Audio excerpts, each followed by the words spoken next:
সবাইকে আমন্ত্রণ জানাচ্ছি ২১শে বিজনেসে। সঙ্গে আছি আমি হিরোজুম্মান। সপ্তাহের প্রথম কার্যদিবসে ঊর্ধ্বমুখী প্রবণতা অব্যাহত রয়েছে ঢাকা শেয়ার বাজারে। সূচক অবস্থান করছে ৫,২০৪ পয়েন্টে। আমরা জানি গত সপ্তাহে সূচকের অবস্থান ছিল ৫,১৩২ পয়েন্টে। সেই হিসেবে এখন পর্যন্ত ৭২ পয়েন্ট সূচক বৃদ্ধি পেয়েছে।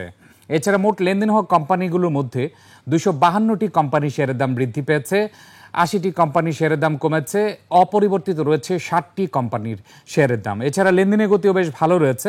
এখন পর্যন্ত ৫০০ কোটি টাকা লেনদেন হয়েছে ঢাকা শেয়ার বাজারে।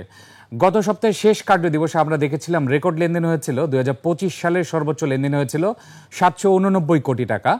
আজও একই রকম লেনদেন হতে পারে বলে বাজার বিশ্লেষকদের ধারণা। এছাড়া আপনাদের সামনে কিছু তথ্য তুলে ধরছি। ৩০শে ডিসেম্বর ২০২৪ সালে আমরা সূচকের অবস্থান দেখেছিলাম ৫,২১৬ পয়েন্টে। আজ যদি সূচক আর ১২ পয়েন্ট বৃদ্ধি পায় তাহলে ৩০শে ডিসেম্বর ২০২৪-এর যে অবস্থান সেই অবস্থানকে রিকভারি করতে পারবে। অর্থাৎ আমরা দেখতে পাচ্ছি ৫,২১৬ থেকে ৪,৬১৫ পয়েন্ট পর্যন্ত সূচক কমে গিয়েছিল। অর্থাৎ সূচক প্রায় ৬০০ পয়েন্ট কমে গিয়েছিল এবং সূচকের যে অবস্থান ছিল ৪,৬১৫ পয়েন্ট সেটি ছিল ২৮শে মে থেকে শুরু করে এই ২ মাসে আমরা বলতে পারি সূচক প্রায় ৬০০ পয়েন্টের মতো রিকভারি করেছে। এবং আপনারা জানেন যে ১১ই আগস্ট এবং ১৮ই আগস্টে যে সূচকের অবস্থান সেই অবস্থানও কিছুটা উন্নতি হচ্ছে। আমি আপনাদেরকে জানিয়ে দিচ্ছি সূচক গত ৪ সপ্তাহে কতটুকু বৃদ্ধি পেয়েছে। গত ১ সপ্তাহে সূচক বৃদ্ধি পেয়েছে ৬৪ পয়েন্ট। গত সপ্তাহে ডেইলি অ্যাভারেজ লেনদেনের পরিমাণ ৬৮২ কোটি টাকা, যেটি আগের সপ্তাহে ছিল ৬৩৬ কোটি টাকা। ২ সপ্তাহে সূচক বৃদ্ধি পেয়েছে ২৩৮ পয়েন্ট। ৩ সপ্তাহে সূচক বৃদ্ধি পেয়েছে ৩০০ পয়েন্ট। ৩ সপ্তাহ আগে লেনদেনের গতি ছিল ৪৮৬ কোটি টাকা ডেইলি অ্যাভারেজ লেনদেন। ৪ সপ্তাহে সূচক বৃদ্ধি পেয়েছে ৩৭৮ পয়েন্ট।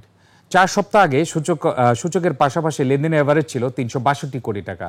সেই হিসেবে লেনদেন প্রায় দ্বিগুণ হয়েছে ৪ সপ্তাহের ব্যবধানে। এছাড়া বাজার মূলধন যে পরিমাণ বৃদ্ধি পেয়েছে সেটা জানিয়ে দিচ্ছি। ১ সপ্তাহে বাজার মূলধন বৃদ্ধি পেয়েছে ১০,৭৬০ কোটি। ২ সপ্তাহে বেড়েছে ১০,৭৩৩ কোটি। ৩ সপ্তাহে বেড়েছে ১৫,১৭৪ কোটি।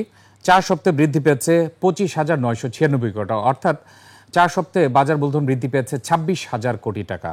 এছাড়া বছরের শুরু থেকে এখন পর্যন্ত সূচকের পাশাপাশি আমরা দেখতে পাচ্ছি সূচক এখন ৮৪ পয়েন্টের মতো রিকভারি করার বাকি ছিল। আর যেহেতু ৭২ পয়েন্ট বৃদ্ধি পেয়েছে, আর মাত্র ১২ পয়েন্ট বৃদ্ধি পেলে সূচক বছরের শুরুর যে অবস্থান সে অবস্থানে চলে যাবে।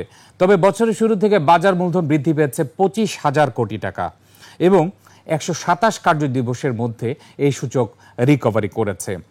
১১ই আগস্ট থেকে এখন সূচকের ব্যবধান প্রায় ৭০০ পয়েন্টের মতো রয়েছে। ১৮ই আগস্ট থেকে সূচকের ব্যবধান প্রায় ৫০০ পয়েন্টের মতো রয়েছে।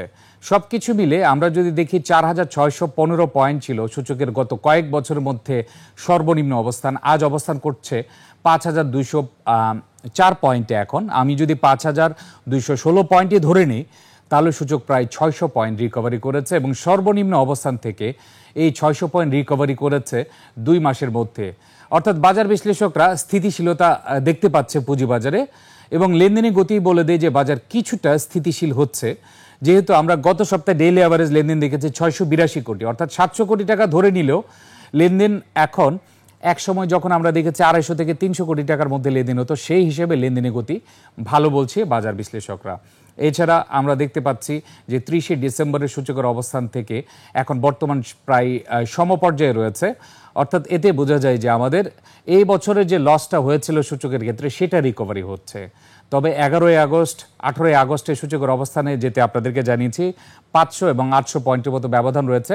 তো বাজার যদি এই গতিতে চলতে থাকে শেয়ার বাজার, তাহলে সূচক অবশ্যই রিকভারি করতে পারবে এবং সপ্তাহের শুরুটাও চমৎকারভাবে হয়েছে। আপনারা দেখতে পাচ্ছেন সূচক বৃদ্ধি পাচ্ছে, লেনদেনের গতিও ভালো। এছাড়া বেশিরভাগ কোম্পানির দর বৃদ্ধি পেয়েছে এবং খাতভিত্তিক অবস্থানের ক্ষেত্রে আমরা দেখতে পাচ্ছি আজ ফার্মাসিউটিক্যাল খাতের বেশ আধিপত্য রয়েছে। দ্বিতীয় অবস্থান রয়েছে ব্যাংকিং খাত, তৃতীয় অবস্থান রয়েছে টেক্সটাইল খাত। এখন আমরা দেখে নিচ্ছি গত সপ্তাহে শেষে মার্কেট পি কত দাঁড়িয়েছে। গত সপ্তাহে শেষে শেয়ার বাজারের পি দাঁড়িয়েছে ৯.৭১। ফিউল অ্যান্ড পাওয়ার সেক্টর এখনও সর্বনিম্ন পিইতে রয়েছে ৫.৯৬। ব্যাংকিং সেক্টরের দ্বিতীয় সর্বনিম্ন পি রয়েছে ৬.২৭। সার্ভিস অ্যান্ড রিয়েল এস্টেট রয়েছে তৃতীয় সর্বনিম্ন ৯.৫৬। টেক্সটাইল খাত রয়েছে চতুর্থ সর্বনিম্ন 10.26 পি। ফার্মাসিউটিক্যাল কেমিক্যাল রয়েছে পঞ্চম সর্বনিম্ন 10.79 পি। বাজার বিশ্লেষকরা সচরাচর বলে থাকে 15 থেকে 20 পি হওয়াটাও খুবই স্বাভাবিক। সেই হিসেবে 20-এর উপরও যদি পিই থাকে, শুধুমাত্র 3টি সেক্টর 20-এর উপরে পিই রয়েছে। Paper and printing 22.7 P, jute 26.99 P, ceramic 59.14 P. এছাড়া 15 থেকে 10-এর উপরে যারা রয়েছে, 10 থেকে 20-এর মধ্যে যে পিইগুলো রয়েছে সেটা আপনাদেরকে জানিয়ে দিচ্ছি। ফার্মাসিউটিক্যাল অ্যান্ড কেমিক্যাল আমরা বলেছি 10.79 পি। এরপর রয়েছে সিমেন্ট খাতের পিই 10.80। ইঞ্জিনিয়ারিং অর্থাৎ প্রকৌশল খাতের পিই রয়েছে 10.87। ট্যানারি ইন্ডাস্ট্রিজের পিই রয়েছে 11.28। ফাইন্যান্সিয়াল ইনস্টিটিউশনে পিই রয়েছে, পিই অর্থাৎ প্রাইস টু আর্নিং রেশিও রয়েছে 12.12। বিমা খাতের পিই রয়েছে 12.16। টেলিকমিউনিকেশন খাতের পিই রয়েছে 15.22। ফুড অ্যান্ড অ্যালাইড খাতের পিই রয়েছে 15.61। মিসেলেনিয়াস খাতের পিই রয়েছে 16.13। আইটি খাতের পিই 16.5। ট্রাভেল অ্যান্ড লেজার খাতের পিই রয়েছে 18.45। মিউচুয়াল ফান্ডের পিই রয়েছে 18.75। পেপার অ্যান্ড প্রিন্টিং রয়েছে 22.7। পি রেশিও এখনও শেয়ার মার্কেটে পি 10-এর নিচে রয়েছে সার্বিকভাবে। এছাড়া কোন কোন খাতের কি পি রয়েছে সেটা আপনাদেরকে জানিয়ে দিয়েছি। আজ যেহেতু সবচেয়ে বেশি লেনদেন হচ্ছে ফার্মাসিউটিক্যাল খাতে, এখন পর্যন্ত প্রায় মোট লেনদেনের মধ্যে বেশিরভাগ লেনদেনই হচ্ছে ফার্মাসিউটিক্যাল খাতে। 90 কোটি টাকার উপরে লেনদেন হয়েছে ফার্মাসিউটিক্যাল খাতে। সে ফার্মাসিউটিক্যাল খাতের কি অবস্থা সেটা আমরা দেখে নিব। প্রথমে আমরা দেখে নিচ্ছি ঢাকা শেয়ার বাজারে ডিএসসি টপ ট্রেডে কারা রয়েছে, টপ গেনারে কারা রয়েছে এবং টপ লুজারে কারা রয়েছে। আমরা টপ ট্রেড গেনার এবং লুজারের জন্য অপেক্ষা করছি। এর পাশাপাশি বলে রাখি, আজ লেনদেনের গতি ভালো রয়েছে। সপ্তাহের প্রথম কার্যদিবসে সূচক বৃদ্ধি পেয়েছে বেশ খানিকটা, এখন পর্যন্ত প্রায় 72 পয়েন্ট সূচক বৃদ্ধি পেয়েছে।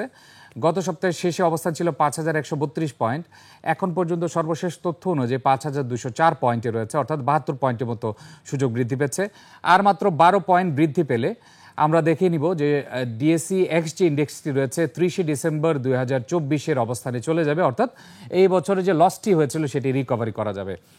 ডিএসসি টপ ট্রেডে প্রথম স্থানে রয়েছে বাংলাদেশ শিপিং কর্পোরেশন, 23 কোটি টাকার উপরে লেনদেন হয়েছে আজ এখন পর্যন্ত। সি পার্ল রয়েছে দ্বিতীয় অবস্থানে, 17 কোটি 58 লক্ষ টাকা লেনদেন হয়েছে।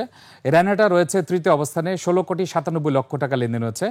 ব্র্যাক ব্যাংক রয়েছে চতুর্থ অবস্থানে, 13 কোটি 65 লক্ষ টাকা লেনদেন হয়েছে। আইডিএলসি রয়েছে পঞ্চম অবস্থানে, 12 কোটি টাকা লেনদেন হয়েছে। টপ ট্রেডে মাত্র সি পার্ল ছাড়া বাকি সবকটি প্রতিষ্ঠানের দর বৃদ্ধি পেয়েছে, এবং দর বৃদ্ধি পাওয়ার ক্ষেত্রে আমরা দেখতে পাচ্ছি টপ ট্রেডে থাকা প্রতিষ্ঠানগুলোর মধ্যে আইডিএলসি আজ সবচেয়ে বেশি বৃদ্ধি পেয়েছে, 9.5% বৃদ্ধি পেয়েছে এখন পর্যন্ত, অর্থাৎ টপ গেনারেও আইডিএলসিকে দেখা যাবে।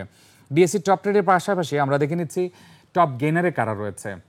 ডিএসসি টপ গেনারে যে সকল প্রতিষ্ঠান রয়েছে তাদের মধ্যে প্রথম অবস্থানে রয়েছে কেপিসিএল, খুলনা পাওয়ার কোম্পানি লিমিটেড, এটি 9.82% বৃদ্ধি পেয়েছে। প্রাইম ফাইন্যান্স রয়েছে দ্বিতীয় অবস্থানে, 9.76% বৃদ্ধি পেয়েছে। MH Muzaffar Hossain spinning mills, এটি রয়েছে তৃতীয় অবস্থানে, 9.66% বৃদ্ধি পেয়েছে। আইডিএলসি রয়েছে চতুর্থ অবস্থানে, 9.5% বৃদ্ধি পেয়েছে। SBSC bank, south Bangla agriculture and commercial bank, এটি রয়েছে পঞ্চম অবস্থানে, 9.21% বৃদ্ধি পেয়েছে। এবং আজকের সবচেয়ে উল্লেখযোগ্য বিষয় হচ্ছে non banking financial institution sector কিছুটা মুভ করছে। আপনারা জানেন অনেকদিন যাবৎ নন ব্যাংকিং ফাইন্যান্সিয়াল ইনস্টিটিউশন খাত কিছুটা তলানিতে ছিল। আজ টপ গেনারে দুইটি প্রতিষ্ঠান দেখা যাচ্ছে এনবিএফআই খাতের, প্রাইম ফাইন্যান্স এবং আইডিএলসি, এবং শতাংশের দিক থেকে বৃদ্ধি পাওয়ার পাশাপাশি লেনদেনও বেশ ভালো হচ্ছে।